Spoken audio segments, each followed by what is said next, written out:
Welcome in everyone to episode 11 of Paid for Play, powered by PickCity.com. We try to say this at the beginning of every show. If you would like your comments or questions featured in the chat, please head over to the Daily Bread Media YouTube or Yonkers CFB YouTube channel. Twitter is disabled our access to comments or seeing the comments. We'll try to monitor those off to the side. But we're back. We're fresh off our Daily Bread Media bye weekend. Nobody had shows or streams last week except for Rex and Sosa. But hopefully we're refreshed and everyone's ready to make some money. Goose, how you feeling? Yeah, we're back. I'm excited. Last week, I liked the show. I took off betting. For the most part, I gave out a little card, but I'm feeling locked in. My mind is right. I don't know about you guys. My mind is feeling right now. Good to hear. JD? Yeah, I'm ready to go. We missed last week. I was down in Southern California for a wedding. And then this week, I'm going to be coaching all day long, leaving right as games start and returning, 7:30 local time. Hopefully catch the end of some of the late games. There's not very many West Coast games on late, so not very thrilled about that. But, yeah, excited to be back talking games. It could have been – that couldn't help you out at all making it yesterday, like having an 8:30 tip-off with a great basketball game. 8:30 local out on the West Coast. I didn't even get to see any of UCLA Villanova last night just because UCLA pulled it out, Goose, I'm assuming. Yeah.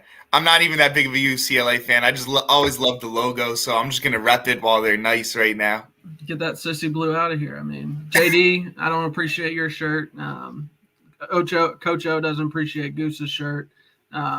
We have our first head-to-head on the show today of two teams on the show. So looking forward to that. I'm sure it'll go great for JD. Not so great for me. But we'll go ahead and get into it. We got a great noon slate. It's kind of weird. The day's kind of broken up. I know JD won't get to watch as much of it, but the day's broken up pretty well to where you have like one or two really good games in each slate. Don't have to flip around too much. Just kind of focus in on two of the bigger game or two big games at a time if you can. But we have two future LSU head coaching candidates. Right off the bat, Oklahoma getting 5.5 at Baylor, kicking off at noon on Fox. JD, any DFS or thoughts on this one? No, not a ton, to be honest with you.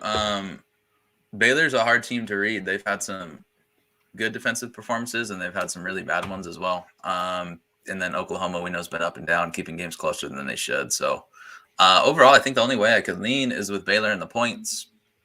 I think Oklahoma's a better team in a vacuum, so I generally I stay with the lean and not bet these games. So I don't have a personal bet, but I find it very hard to play Oklahoma minus the points on the road against a scrappy Baylor team they were lit up by TCU last week, but that was a pretty clear sandwich spot, pretty clear look ahead spot to Oklahoma. So I see you have a bet on Baylor, and I would lean that way as well. Yeah, you get the sandwich spot, and you also get TCU getting a little interim head coach juice last week. I do like Baylor in this spot. We've seen all year Oklahoma's defense is susceptible if you're able to get outside. And I think it's Jeff Grimes, right? I'm just trying to make sure that's right. Jeff Grimes is going to be able to scheme up some stuff. I trust Dave Aranda's defense to keep it close enough for Baylor. I think it'll be a great game. I'm excited to watch Caleb Williams in a big game. He's must-watch TV at this point. Every time he takes the field, if he played all 12 weeks, easy Heisman front runner right now. Yeah. Mm-hmm. So, Goose, you got anything on this one? Yeah, I'm liking Baylor as well. Not even earlier in the week, honestly, yesterday, I was able to get +6. So now I'm even seeing some minus or some 4-point spread right now. Money's coming in on Baylor, and I just think because this is, I guess, almost like a buy low spot. They're coming off the loss, but against TCU, but they're a better team than what they showed last week. I love their running attack. I love their run defense. I think it's gonna be a physical game. I actually would lean the under. I'm not gonna play that part. I'm just gonna stick with Baylor. I think Baylor's more scrappy. I think Oklahoma might press a little. They're ranked 8th, even though they're undefeated in the college football poll. It's almost like the Cincinnati effect. Like, we keep thinking Cincinnati is going to blow out these teams because they need to move up the rankings, and they're pressing. I think the same thing will be said about Oklahoma. I think Baylor. Here's the difference between Cincinnati and Oklahoma, and we planned on maybe getting into a little playoff talk, but we can do that now. Baylor or Oklahoma, they still have they have 4 ranked teams at 3 ranked teams to end the season. I can see them being ranked 8th because they haven't beaten anybody with actual gravitas behind them. I mean, I can see Oklahoma moving up if Cincinnati keeps playing around with these shitty teams in the American I don't see how they move up. They just keep letting teams hang around, and I fell into the trap for 3 weeks just being okay, they know they have to beat the shit out of teams. They just aren't doing it. So I don't know what's going on. But I do think if Oklahoma wins these next 3 games, I don't know how you keep them out of the playoff as an undefeated team. JD, you got any playoff thoughts? I mean, we can go ahead and do that now. We can save it for the end of the show. I mean, we got into it a little bit, but we'll just go ahead and move on. I'll go to the Penn State hosting Michigan. Michigan, we're coming in at number 6 in the latest ranking, somehow ahead of Michigan State, even though they have the head-to-head win. But yeah, Michigan, I think it was up to 2.5 just before whenever I was looking at lines. Still over under 48.5. Goose, Big Ten Goose, let's hear it. Yeah, so we were joking before the show came on. The side's got to be Michigan because Penn State is not ranked. We know Harbaugh struggles against the ranked teams, and Penn State's not ranked. But in seriousness, I do like Michigan today. I think Penn State's been playing better. I think Clifford has been looking better. Early season form, he had that injury. But I still think Michigan, they're just their run game is just a machine right now. I think they're just a better team than Penn State. I think Penn State has some flaws. And I know Penn State's home. It's a great crowd, but it's a noon game. And I think they have this confidence after they got their win against Maryland. But I think Michigan comes in and just big man football, Big Ten football. This is what it's about. It's a high total, 48.5. And I think that total is a good total, though, because I think Penn State, the quarterback's going to throw an interception or 2, and turnovers are usually good for the over because Michigan will have a short field. So I like Michigan. I like the over today. JD? Yeah, I actually lean the opposite way on both of those. A little disagreement, but no, I didn't play this. There's some weird stuff going on with the line. So Michigan opened as favorite, then it went Penn State really quickly to -1, then it went all the way back. So there's been some speculation that Sean Clifford's banged up again, may not play. Obviously, that changes everything because we've already seen their backup quarterback. And I mean, my God, I think Michigan would win by 10 if that was the situation. And then, that would not be pretty. So overall, that's kept me off. So no play yet. If I get status confirmation Clifford plays, I might place a little bet on this one. I'm just never a Michigan believer, really. I think they're solid, but I think they're pretty much the same caliber as Penn State. Maybe they've been a little bit better this year, but Penn State's at home. Penn State's a different team with Clifford at quarterback, if indeed he is back there. So yeah, just most of the factors are playing Penn State. So nothing strong for me, but I would lean that way with the points. I mean, I'd normally be with you with anti-Michigan, but I mean, if you think about it, they're really just Jim not being a dumbass and playing McCarthy away from being undefeated. If he doesn't, after that first fumble in the Michigan State game, if he just doesn't play McCarthy, they probably win that game pretty easily. I know Michigan State fought back, but it still seems like, I mean, they're a couple plays away from being undefeated and probably just out probably over Ohio State in the playoff right now, but I mean they should still have their toughest test ahead of them. I'm leaning Michigan. I played a Michigan pick'em ticket earlier this week just because it's hard to beat that number. I mean, you get Michigan, no points needed. Don't have to worry about a backdoor cover. I think they are the better team. Penn State's been banged up. I know it feels like coach is out the door at the end of the year. I don't know how much more they have in the tank to really give on the field. So I mean, they've had a tough schedule all year. Still have to play Michigan State before the end of the season. I don't know. I like Michigan in the spot as long as Jim isn't a dumbass and fucks up the flow of the game. I think it should be a pretty good game, but I think Michigan pulls it out at the end of the game. We'll stay in the Big Ten. The Giant Killers, Purdue, going to Ohio State, got another top 5 win possibly on the docket. JD, I guess we'll stay with Goose. Big Ten Goose, what do you got? Yeah, I mean, this is a big spread. Purdue they have those wins against Michigan State and Iowa, number 2 and number 3 at the time. I just think Ohio State's not going to be surprised, I guess, is what I'm looking for. I want to take myself back years ago when Rondell Moore destroyed Ohio State. They basically let Rondell Moore beat them. They're not going to let, I think it's David Bell. They're not going to let David Bell beat Ohio State. They're going to throw a lot at him. He's a great receiver. He's putting up numbers. But I just think Ohio State, they have to prepare like this is an actual ranked team. I can't tell how good Purdue actually is, but they come ready to play in these big moments. I just think Ohio State I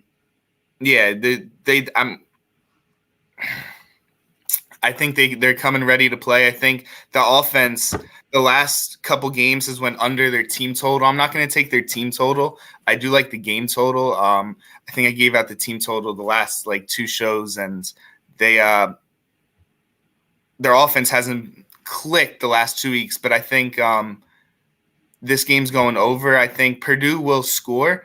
This plus 21 is a lot for me. I would lean Purdue, but I think ultimately I feel more comfortable going the over, even though I think they're going to throw double coverage at David Bell. Yeah. I mean, Purdue, it seems like they had their big win against Iowa, and then they came out flat against Wisconsin the next week. I don't know if you can come out flat against Ohio State.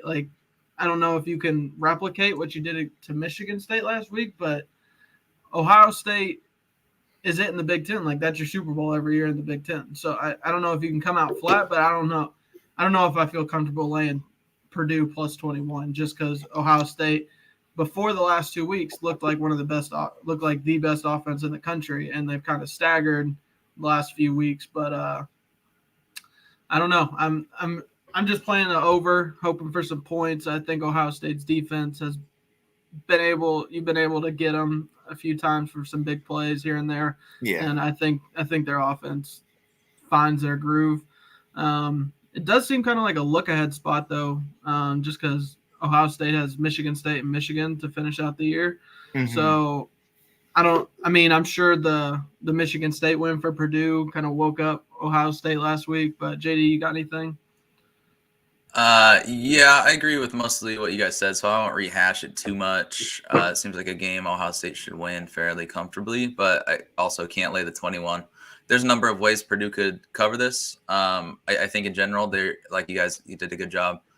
Ohio State's defense should match up pretty well because Purdue can't run at all. Ohio State can stop it, so they're not going to run at all.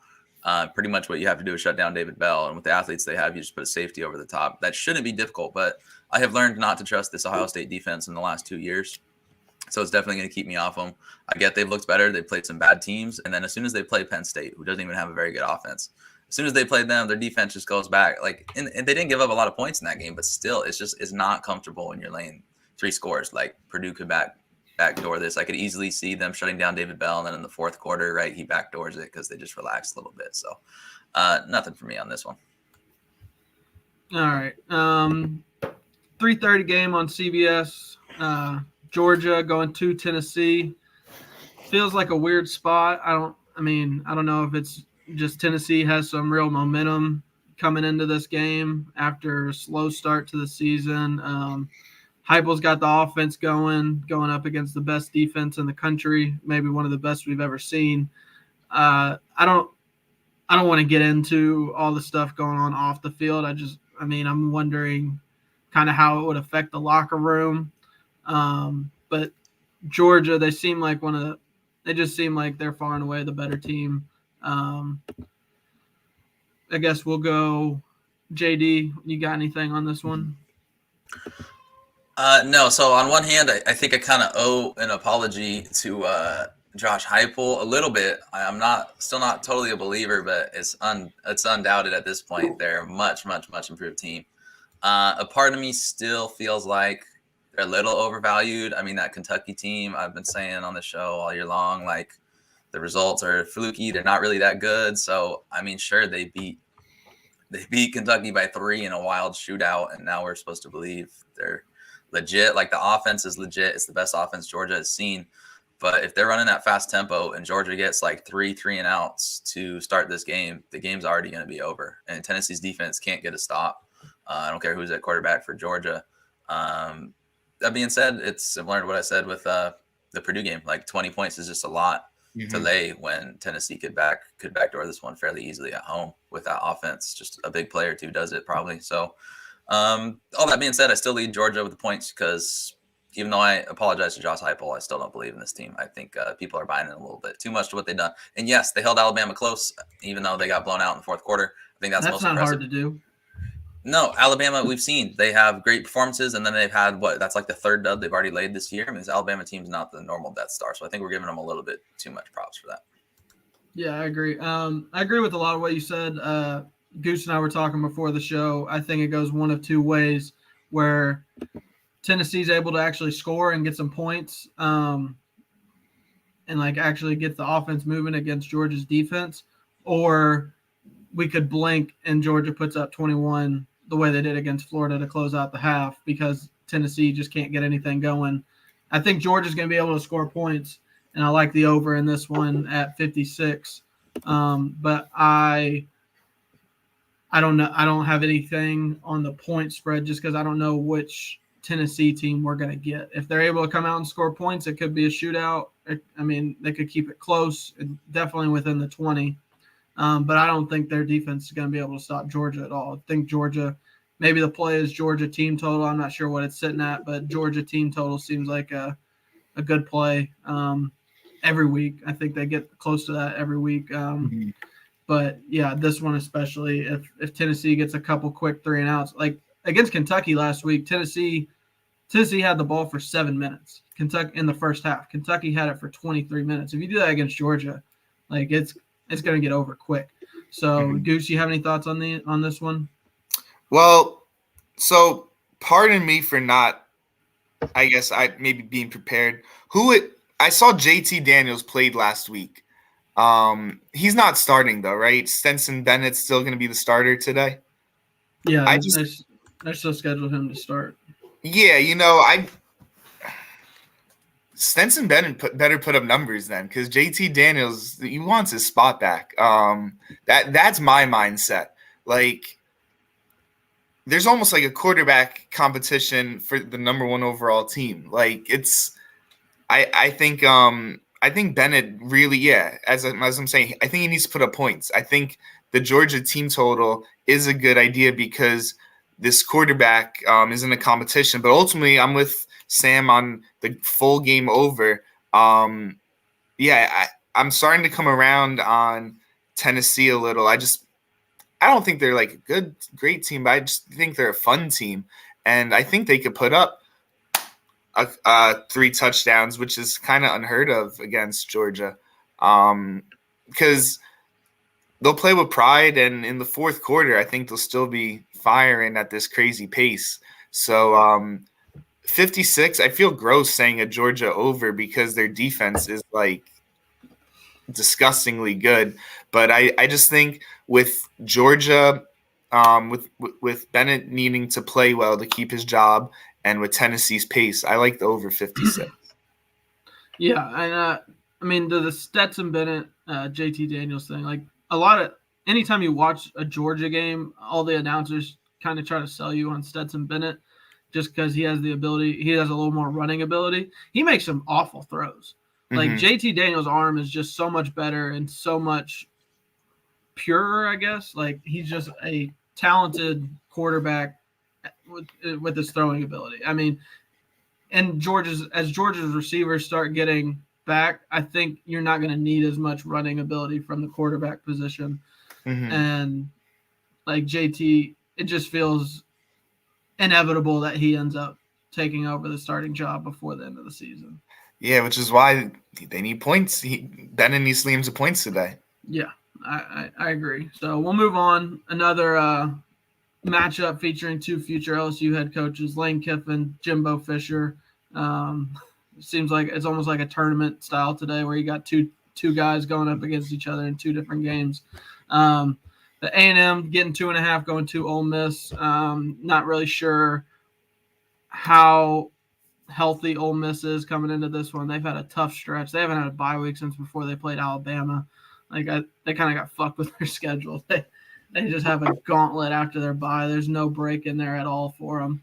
And we'll see if Matt Corral can pull out some magic. But A&M, like the more Jimbo's name has kind of come up in the LSU search, the more I just kind of started watching A&M a little bit. He's recruiting so well, and this defense is legit. So, I mean, anyone can score against Ole Miss, so you're not going to have to worry about that. But JD, you have any plays in this one? Yeah, I say every week. It seems like the same breakdown for Ole Miss every week. I'm like, I don't want to bet against them ever, but I can't count them out because their offense is so good. This seems like a spot where everyone should be counting them out. The line is definitely short at 2.5 for A&M. Like, I think most people tell you A&M's the better team. They very clearly have the better defense. They're on a complete roll, and Ole Miss is in a terrible scheduling spot, and they're banged up, and yet the line's only 2.5. It's under field goal. So that line is fishy. You'd have to ask Rex or Sosa to tell you exactly what that line means. I'm just telling you it's short. So it makes me want to play A&M, but I don't play against my boys Ole Miss. I think Matt Corral might be a little healthier. I think he's mostly healthy except for the ankle, and he said a little bit more time to rest. He is healthy. I think I heard that like a lot of the receivers are out, so that it's their whole room. If you have to worry, if you have to like depend on Matt Corral carrying it 30 times again, I don't like that game script for an Ole Miss cover. If it's under a field goal, give me the better defense, the one that is proven they can get stops in crunch time. I'll go A&M as an official play. Goose, you have anything on this one? Well, one more thing real quick, Sam. Go ahead. It's just the matchup too. Like if Corral's not throwing it all over the yard because his receivers are hurt, they're gonna have to run the ball, and that's what Texas A&M's defensive front does best. And then when Texas A&M has the ball, I mean, they're all about the rushing attack, and that's Ole Miss's weakness is stopping the run. So I don't get why it's under a field goal. Like it's really making me want to take A&M, so I don't hate it. Talk yourself into it, JD. Go ahead and do it. I think you just did. I think we just watched the gears turn in your head. Goose is dealing with some home phone issues, it sounds like. Yeah. All right, so I didn't really want to personally talk too much about this game because ultimately the way I see this Texas A&M Ole Miss game, I just think Texas A&M is the better team. I think the public loves Ole Miss, and rightfully so. I think the right side is Texas A&M. But like JD, I don't want to bet against Ole Miss. Like, they're a fun team to watch. Matt Corral is like that dude. He carries himself with a swagger of a number 1 overall pick. So I'm not going to touch this game because I think Texas A&M is the right side. But like, I never want to go against Corral. I think he's a great leader. I think he's a great quarterback. And I think his best trait is the way he carries himself. And so I don't really want to talk too much about it because, like I said, I think A&M's the right side, but I think Ole Miss is the fun side and the side I would roll with. So no touch. All right, we'll go ahead and get into The other ranked matchup we have tonight, NC State taking on Wake Forest. Wake Forest coming off a brutal collapse last week. JD and JD said we're going head-to-head in this one. I'm going to trust Wake. I mean, I haven't really watched a lot of ACC football this year, just to be honest, but that was one of those hip fire. I'm not going to quit shooting, even though I suck. So JD's probably on the right side since I took Wake. So go ahead and sell us on NC State, JD. All right, this NC State team, I'm just a big fan. When you're looking at the ACC and you're looking at teams to step up, I just think I like everything I've seen from this NC State team. They've been banged up, and they just keep on ticking. They stopped the rush extremely well, despite the injuries they've had there. So I don't expect Wake to have much success running the ball, and they're usually a balanced offense. So I think unless Sam Hartman goes absolutely bonkers, which he's been doing and could happen again, I just think NC State's the better team pretty much everywhere. This Wake defense, you go and look at their schedule, and granted, NC State's isn't crazy either. But you go ahead and look through Wake's schedule and the teams they've been playing, and they're still giving up points.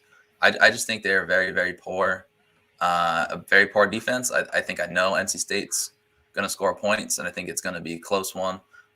So, yeah, I think with Wake Forest off that letdown spot as well, right, their perfect season's ruined. Some people like to call this the dream crusher scenario, where they've had their dreams crushed, and how are they going to respond next week? I know they're still alive in the ACC, but to go from that defeat where you had it, you had the win in your grasp, and then your defense literally cannot tackle anybody, and it lets your perfect season go to waste just because you can't tackle, you can't cover. It was a terrible way to lose the game. So to rebound against what I think is a tough NC State team, a team that I like, I had to take the points here. Goose, you're an ACC guy. What you got on this one? Yeah, I mean, I do like what JD is saying. Wake feels like a pretty boy team. I love their offense. It's fun to watch. But I just think because they're going up against NC State, I don't like the spot for them. I think NC State pulls out the win.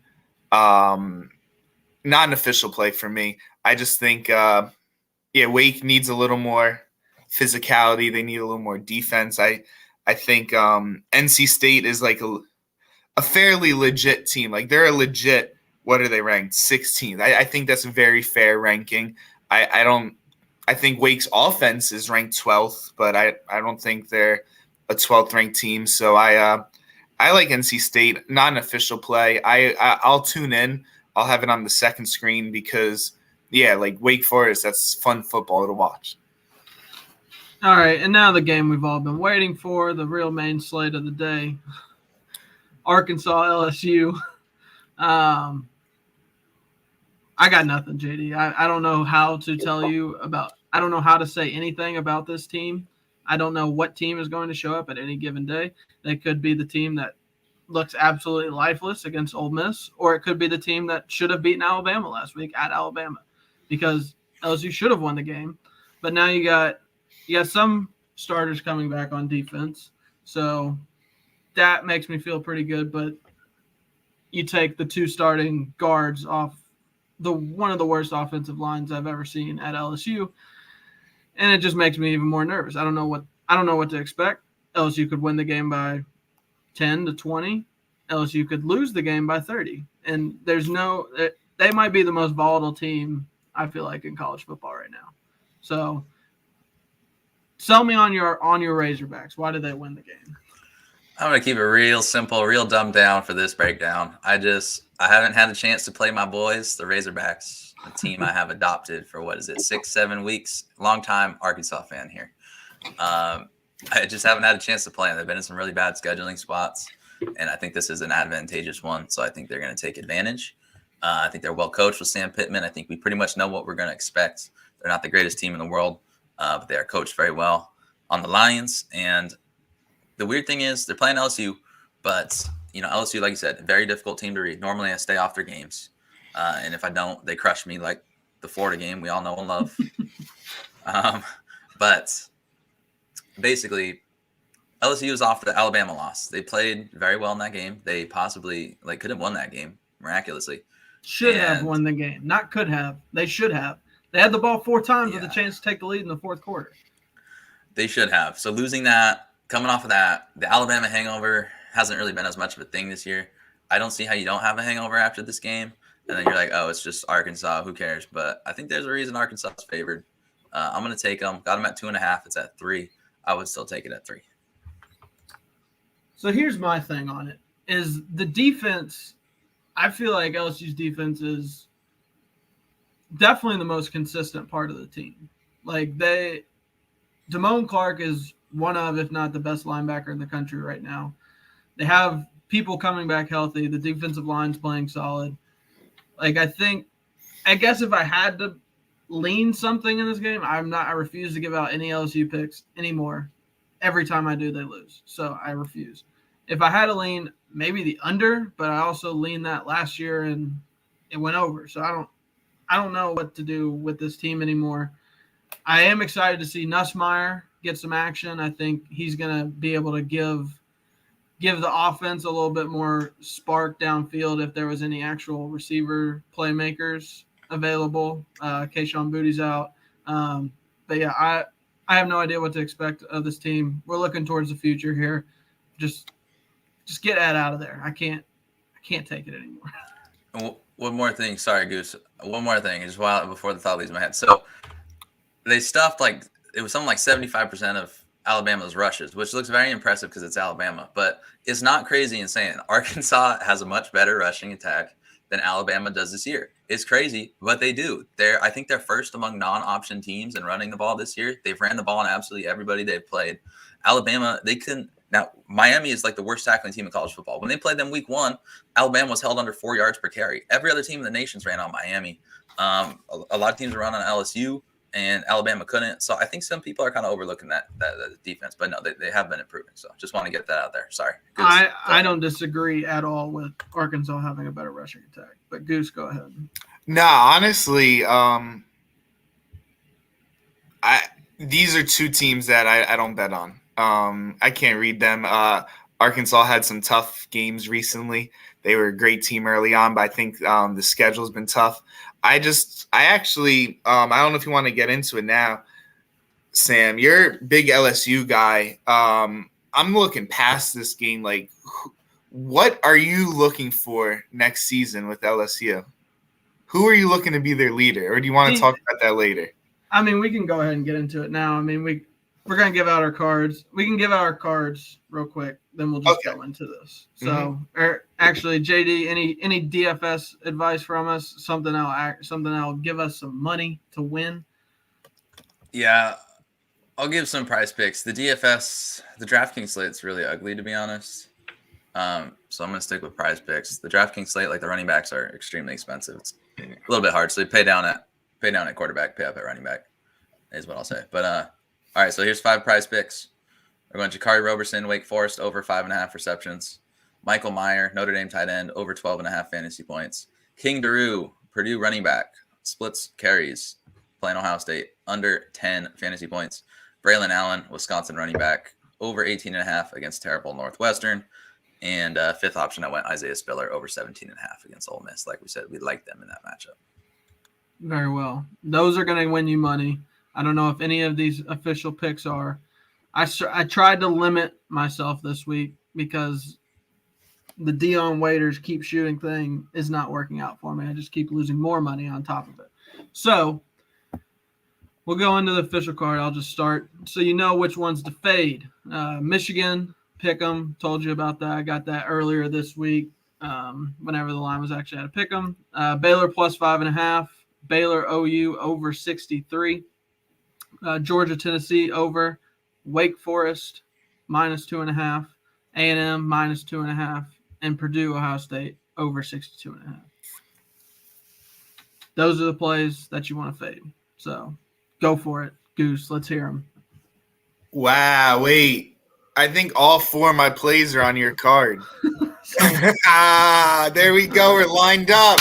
Oh, let's go. Those are time. It's time to fade, baby. Yeah, you know, I was able to get Baylor plus 6. Overnight the line switched a little, but yesterday, I got it at plus 6. Michigan -2. I talked myself in. That's an official play. Ohio State Purdue over 63. I was about to say 36. Over 63. I like that. I like points. And then the Georgia Tennessee feels like my grossest pick, but I bet it's the only one that hits. Over 56. Georgia Tennessee. All right, JD, give us some winners. All right, so Arkansas and NC State, I already went over those 2.5 lines I don't love, but whatever, I'm playing them. We're going down, getting down and dirty here. We're playing Duke football team, 11.5. They're playing Virginia Tech. Both teams are in a similar spot where the coaches are probably gone after the year. However, the Virginia Tech situation, the way they've handled it, it's just kind of ugly with Fuente. It doesn't feel good. And at least with Duke, like they've handled it with some grace with Cutcliffe, I suppose. And we know they're going to be able to run the ball. So I don't see anything I've seen from Virginia Tech. They've been really bad in recent weeks, and it seems like it's only getting worse before Fuente is gone. So sure, I'll take the points with Duke. I took Minnesota +4.5. Just a chance to fade Iowa as a favorite. I don't think Iowa's good at football. The number 2 ranking, I think, is the only reason they're favored in this spot. It's going to be low scoring. It's going to be close, and I'm getting 4.5 points, so I'll take Minnesota. And then one player prop for you over at FanDuel Sportsbook. There weren't enough lines released. I usually churn out an article with these, and the lines have been a little slower coming out, but I found one I liked at FanDuel. It's Malik Cunningham, Louisville quarterback. We're taking his under 234.5 passing yards. He's hit that a couple times against the worst defenses in the ACC and against an FCS school are some of the times he's hit that. And then Syracuse is allowing 40 yards below that per game this season. They actually have a good pass defense. It's much improved. And they've held, I think it was 5 of their last 7 teams under 50% passing. So who knew Syracuse had a good pass defense until you go looking at it and you'll find things you don't expect. So I'd take his under prop. All right. So there are the official cards. We're going to hang out. We're just going to do some football talk here for a little bit. So if you're in here for gambling, there's no more of that for the rest of the show, unless there's a line out there on the LSU future head coach, which I'm sure there is. But yeah, so I'll just answer Goose's question. For next year, I mean, it feels totally different than whenever they fired Les and hired Orgeron. Like, it felt like there was one can't miss Tom Herman, which ended up being a miss, candidate out there. But, like, the names being floated around right now, I don't know how you go wrong with any of them. Like, it seems like it's Lincoln Riley,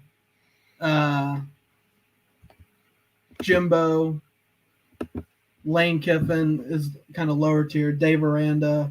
I think Mel Tucker got taken out of contention earlier this week. But I don't know. It just feels like you can't go wrong with any of those guys. Mm-hmm. Like if Lincoln Riley somehow gets brought to Baton Rouge, I'd be ecstatic. I don't know how you get upset about that.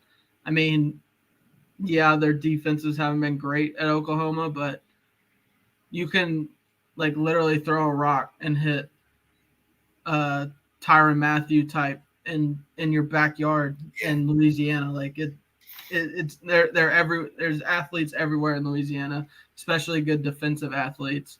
You don't even have to leave the state. You're gonna have weapons. And if he brought Caleb Williams with him, I'd shit myself. Like that would be so much fun for next year. But Jimbo is my guy right now. I think he's the favorite if you look at it. Just the fact that him and Scott Woodward each have like this long history.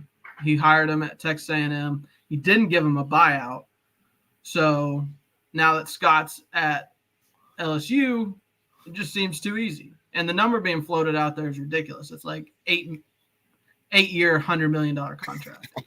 So I mean, you throw that out there, you're gonna get some bites on the reel. So I don't know what you all think. I don't know who, if I'm being crazy thinking like any of those coaches are coming, but I don't know that like people keep saying they hear agents talking like LSU's a top 5 job in all of football, not just college football. So I don't know. I don't know how everyone else feels. I'm obviously a homer, so it'd be interesting to hear your all's take on it. Yeah, I think it's maybe like the best college football job. It's just because that Louisiana ground, like, one, it's the atmosphere is electric. Two, recruiting, you're in the hotbed. So I would love Jimbo Fisher. I think he's a great recruiter. I think that's the home run hit right there. Jimbo Fisher wins a national championship at LSU because his teams are just going to be loaded with talent. Like I get the A&M. Like, why leave A&M? They haven't won anything since 1930s. Like, come on, what are we talking about? Like, Ed Ogeron and Les Miles won national championships at LSU. A&M's great program right now. It's LSU though. Like, that's. And Jimbo loves Baton Rouge. I mean, he interviewed for the job, but whenever Les got it, he interviewed for the job. Whenever they had his contract on the table, and then the governor steps in and says, you can't fire Les Miles.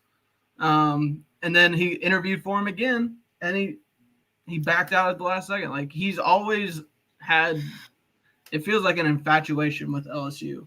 And he's just always felt like the guy who should have taken over post Saban, but you let him get away. Do you let him get away again? You know who they're going to hire, Sam? Who's that? They should hire Sam Pittman after he stomps all over LSU's ass today. No, man. I mean, Arkansas's got their guy. If we'll see how he does out. It's the same model as LSU. Like, you have a coach who's a line coach, never been a coordinator. We'll see if he can keep hiring great coordinators, and just if he interviews them, at least that's a step above Ed Ogeron. Like, he wasn't even interviewing coordinators last year. What's the point of Orgeron interviewing anybody? They aren't going to be able to understand what he's saying. So, like, how's that interview even work?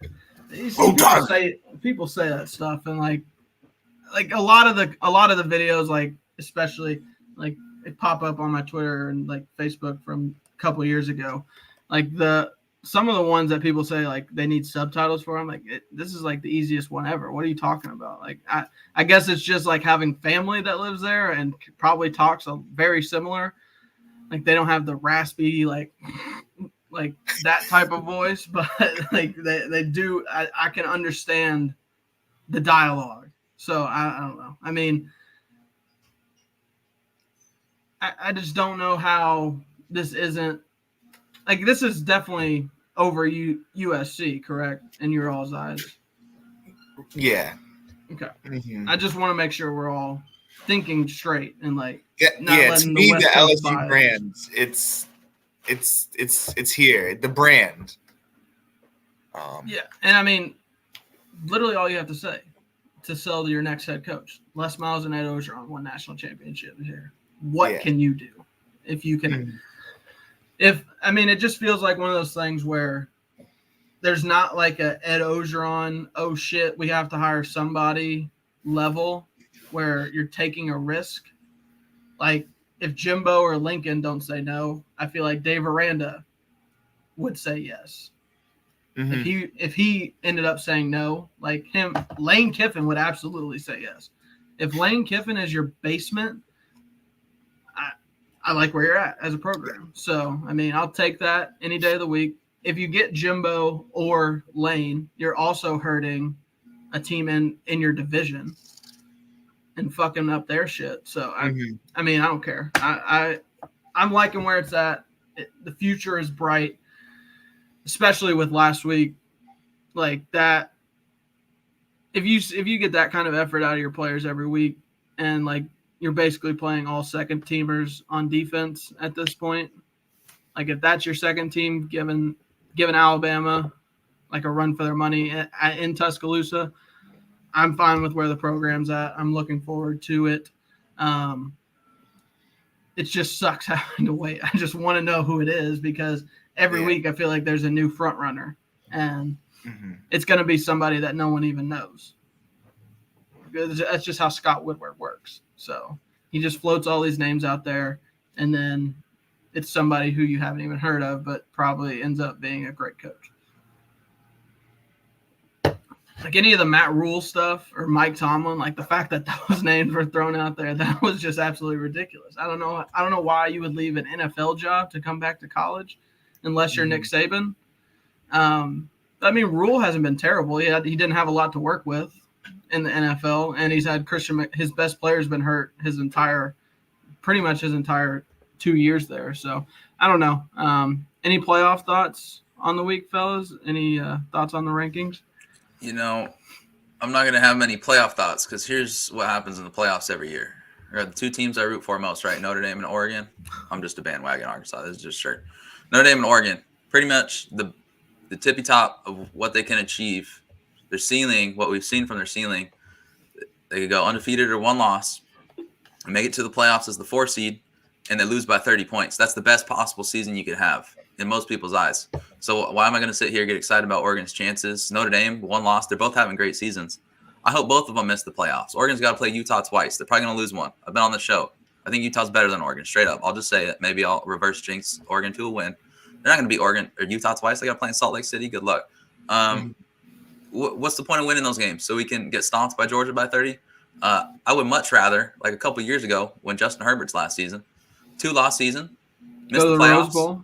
Go to the Rose Bowl and win. That was the best year I can remember. All this getting excited for Notre Dame or whoever it is, Notre Dame, Oregon getting stomped by 30.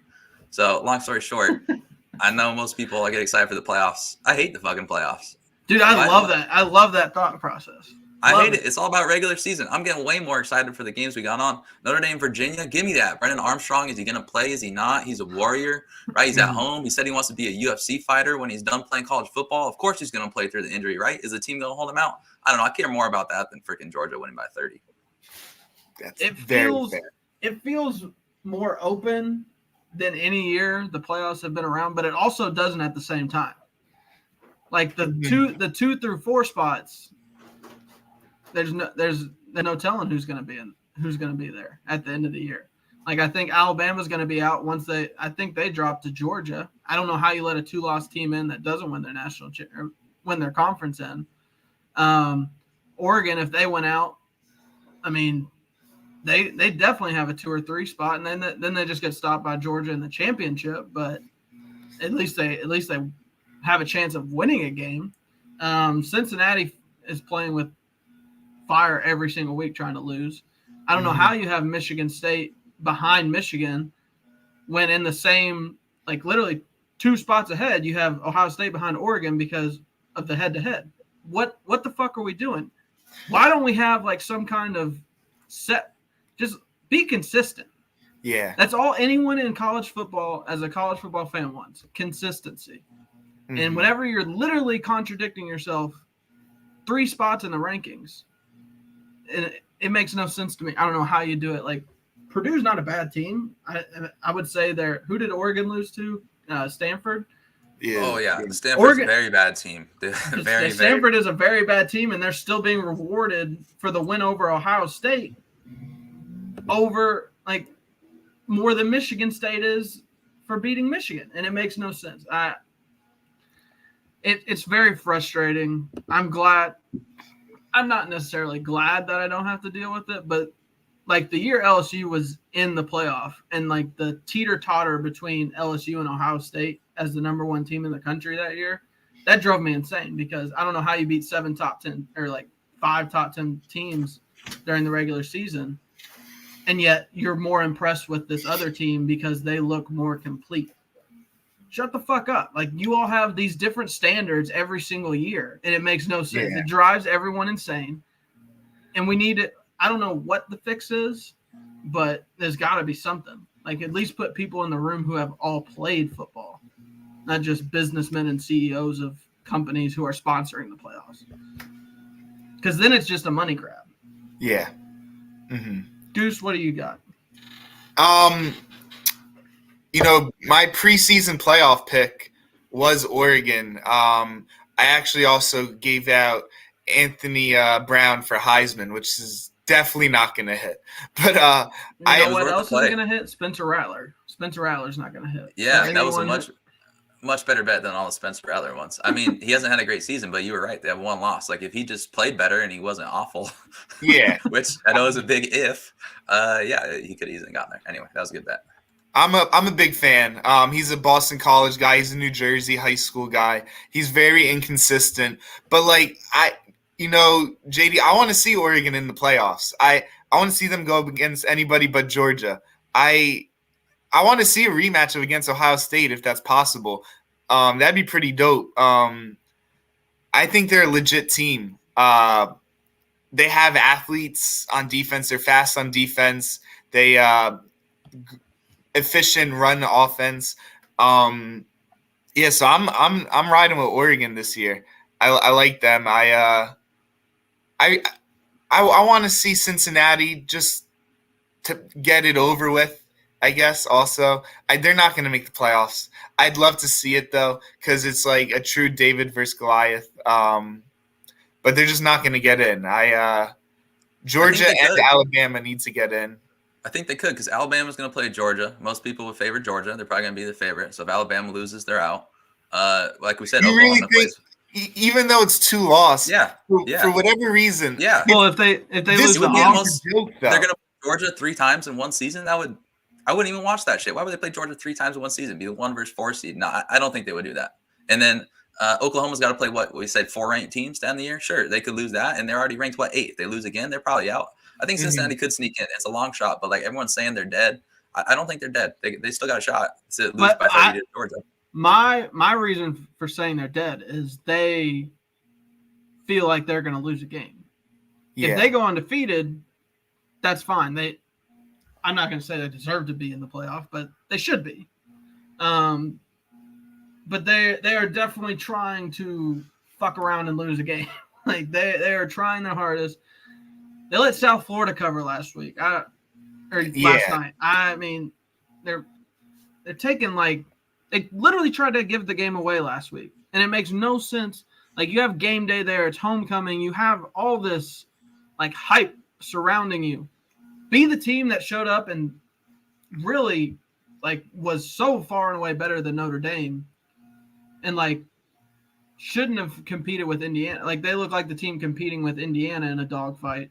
Whenever Indiana, turns out Indiana just sucks. So, and they were in a dogfight with Cincinnati. I mean, it's probably a hot take, but having watched all the Oregon games, I apparently maybe I'm just a pessimistic fan, and I totally am Goose. But I mean, I would favor Cincinnati over Oregon. If you gave me points, Cincinnati versus Oregon neutral field, I would take Cincinnati. I mean, I wouldn't bet it because that's my team, but I think they're better. I think they got the same thing you said with the athletes.